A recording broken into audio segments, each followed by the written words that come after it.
পাকিস্তানের রাজনীতির পরিণাম, স্বাধীনতার সংগ্রাম এবং আমাদের সিদ্ধান্ত। জাতীয়তাবাদী সংগ্রামের চূড়ান্ত পর্যায়েই শুরু হয়েছিল 1971-এর মুক্তিযুদ্ধ। এ অঘটন এড়ানো সম্ভব ছিল। পাকিস্তানের মতো একটি বহুজাতিক দেশের জন্য শুরু থেকেই প্রয়োজন ছিল বিভিন্ন জাতিসত্তার এলিট শ্রেণীর মধ্যে ঐকমত্যের ভিত্তিতে একটি কার্যকরী শাসন ব্যবস্থা গড়ে তোলা। ঐকমত্যের ভিত্তিতে রাষ্ট্র পরিচালনার কৌশল এবং পরিকল্পনা নির্ধারণের জন্য যে সহযোগিতা অতি আবশ্যক ছিল তা নিশ্চিত করার জন্য নিম্নে বর্ণিত বিষয়গুলোর উপর বিশেষ গুরুত্ব আরোপ করা উচিত ছিল জাতীয় পরিসরে। 1. সব জাতীয় এলিট শ্রেণীর সমন্বয়ে একটি প্রতিনিধিত্বকারী সরকার কায়েম করা। 2. বিভিন্ন জাতিসত্তার মধ্যে ঐকমত্য এবং একটি কার্যকরী ব্যবস্থা গড়ে তোলা।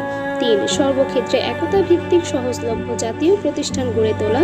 4. জাতীয় লক্ষ্য এবং আশার আকাঙ্ক্ষা বাস্তবায়নের জন্য বিভিন্ন জাতিসত্তার এলিট শ্রেণীর জনগণকে অনুপ্রাণিত করার দায়িত্ব গ্রহণ করা। 5. যে কোনো বিচ্ছিন্নবাদ প্রচেষ্টাকে অঙ্কুরেই বিনষ্ট করে দেওয়া, বল প্রয়োগের মাধ্যমে নয় এবং তা ইতিবাচক পদক্ষেপ গ্রহণের মাধ্যমেই। 6. অর্থনৈতিক সুবিধাবাদী যাতে জনগণ পর্যন্ত পৌঁছায় তা নিশ্চিত করা।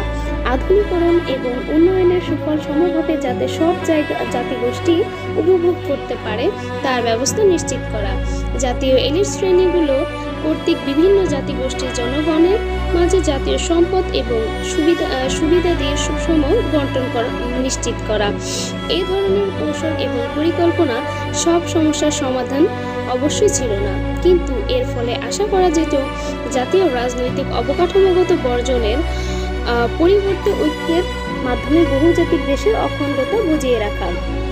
ধারণা করা চলে ন্যায্য অধিকার পাবার জন্য বিভিন্ন জাতিসত্তার জনগোষ্ঠী কিছুকাল হয়তোবা প্রলম্বিত শিল্পায়নের পরিকল্পনা এবং স্মিত আধুনিকরণের প্রক্রিয়াকেও মেনে নিত।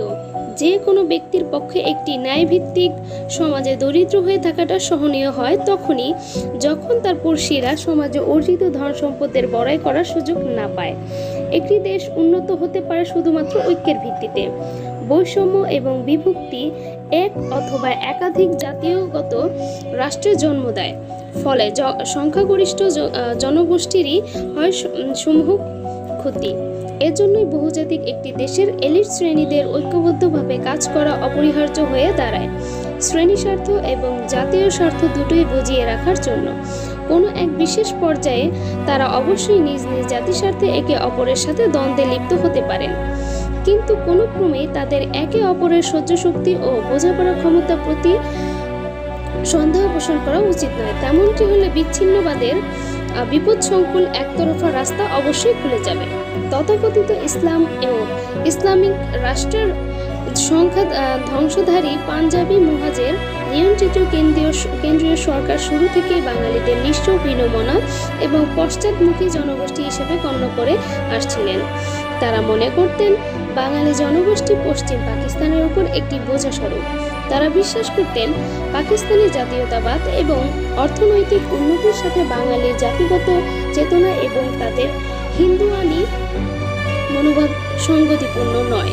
যাই হোক না কেন, একথা অস্বীকার করার কোনো উপায় নেই যে আইয়ুব খানের প্রণীত অর্থনীতির ফলে পূর্ব পাকিস্তানের শিল্প উদ্যোগীর সংখ্যা তুলনামূলকভাবে বৃদ্ধি পায়, কিন্তু ওই সমস্ত উদীয়মান শিল্প উদ্যোগীরা সরকারি মদত এবং পৃষ্ঠপোষকতায় বেড়ে ওঠা পশ্চিম পাকিস্তানি শিল্পপতিদের সাথে প্রতিযোগিতায় টিকতে না পেরে বাঙালি জাতীয়তাবাদী রাজনীতিবিদ যারা আঞ্চলিক স্বায়ত্তশাসনের জন্য সংগ্রাম করেছিলেন তাদের সাথে হাত মেলান। সমস্ত বাঙালি শিল্পপতিরা ইম্পোর্ট লাইসেন্স এবং বৈদেশিক মুদ্রার কোটা বাড়াবার জন্য ওই আন্দোলনকে কেন্দ্রের উপর চাপ প্রয়োগকারী হাতিয়ার হিসেবে ব্যবহার করতে থাকেন। শেষ পর্যায়ে আঞ্চলিক স্বায়ত্তশাসনের দাবি বাঙালি জাতির বিভিন্ন শ্রেণীকে একক একটি রাজনৈতিক প্ল্যাটফর্মে ঐক্যবদ্ধ করতে সক্ষম হয়। পশ্চিম পাকিস্তানি এলিট শাসন শ্রেণী অসঙ্গতভাবে তাদের বাঙালি দোসরদের হীনমন্য, পশ্চাদমুখী এবং হিন্দু মনোভাবাপন্ন বলে চিহ্নিত করেন। এই ধরনের মনোভাব বিচ্ছিন্নতাবাদী চেতনার উন্মেষ ঘটাতে বিশেষভাবে সাহায্য করে। তদুপরি শেখ মুজিবের বিচার দেশের নাজুক ঐক্যের ওপর হানে চরম আঘাত। এখানে আবারও উল্লেখ করতে হয়, মুজিবের 6 দফায় কোনো নতুন কিছু ছিল না। অতীতে বহুবার এ ধরনের দাবিসমূহ বাঙালি সাংসদগণে কেন্দ্রীয় সংসদে উত্থাপন করেছিলেন। আগরতলা ষড়যন্ত্রের ঘোষণার সময়টি ছিল অতীব গুরুত্বপূর্ণ। এই ঘোষণাটি করা হয় এমন এক সময় যখন সারা দেশ জুড়ে এক জটিল রাজনৈতিক সমস্যা বিরাজমান। দেশ জুড়ে জনগণ তখন আইয়ুব শাহীর নিষ্পেষণ এবং স্বৈরাচারী শাসনের বিরুদ্ধে বিদ্রোহী হয়ে উঠেছে। আইয়ুব শাহী আঞ্চলিক বৈষম্য দূরীকরণের কোনো প্রচেষ্টা তো করেইনি, বরং পাঞ্জাবি মুহাজির এলিট শ্রেণীর কায়েমি স্বার্থকে লালন করে তাদের আধিপত্যকে আরও সুসংহত করে তোলে। সামরিক শাসনকালে কেন্দ্রীয় প্রশাসনে বাঙালিদের প্রতিনিধিত্ব একরকম ছিল না বললেই চলে। 60-এর দশকে যখন বাঙালিদের ধৈর্যের বাঁধ ভেঙে পড়ছিল, ঠিক তখন পাকিস্তানের কেন্দ্রীয় শাসক গোষ্ঠী কর্তৃক বাঙালি রাজনৈতিক নেতৃত্ববৃন্দকে বিশ্বাসঘাতক এবং শত্রুশক্তি ভারতের দালাল হিসেবে আখ্যায়িত করার ফলে অবস্থার আরও অবনতি ঘটে। বাংলাভাষী জনগণ যারা দ্ব্যর্থহীনভাবে 1947 সালে পাকিস্তানের পক্ষে ছিলেন, তারা পশ্চিমা শাসক গোষ্ঠীর কাছ থেকে এই ধরনের ব্যবহার কখনো প্রত্যাশা করেনি। পাকিস্তানের সৃষ্টিতে বাঙালি জনগোষ্ঠী সবিশেষ গুরুত্বপূর্ণ পালন করেন। এই সত্যটি তো অতি সহজে ভুলে গিয়েছিলেন পশ্চিমা শাসকগণ। যদিও বাহ্যিকভাবে মুজিবের দাবিগুলো ছিল চরম প্রকৃতির, পাকিস্তান তখনও ছিল অতি প্রিয় প্রতিটি বাঙালির কাছে।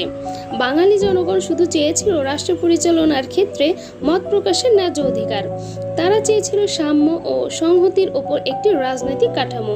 তারা চাইছিল স্বৈরাচারী একনায়কত্বের পরিবর্তে একটি গণতান্ত্রিক সরকার।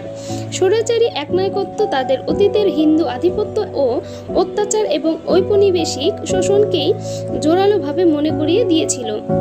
এ থেকে এটাই পরিষ্কারভাবে বলা চলে, বাঙালিরা সুচিন্তিত কতগুলো লক্ষ্যের বাস্তবায়নের জন্যই মূলত সংগ্রাম করেছিল, কোনো স্বাধীন রাষ্ট্র প্রতিষ্ঠা করার জন্য নয়।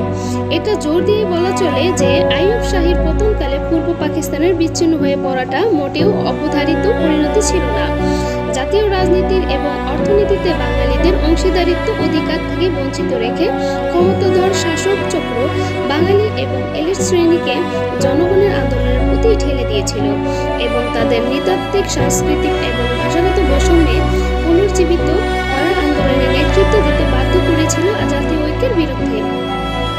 এ থেকে পরিশেষে এটাই বলা চলে যে অসম উন্নয়নে বাধ্য করেছিল বাঙালি এলিট শ্রেণীকে কেন্দ্রের বিরুদ্ধে জনগণের সাথে ঐক্যবদ্ধ হতে এবং জাতীয়তাবাদী চেতনার পরিবর্তে বাঙালিত্বের উস্কে দিতে। বাঙালিত্বের চেতনায় তখন আঠার মতো বাঙালি এলিট শ্রেণীকে জনগণের সাথে এক অটুট বন্ধনে বেঁধেছিল।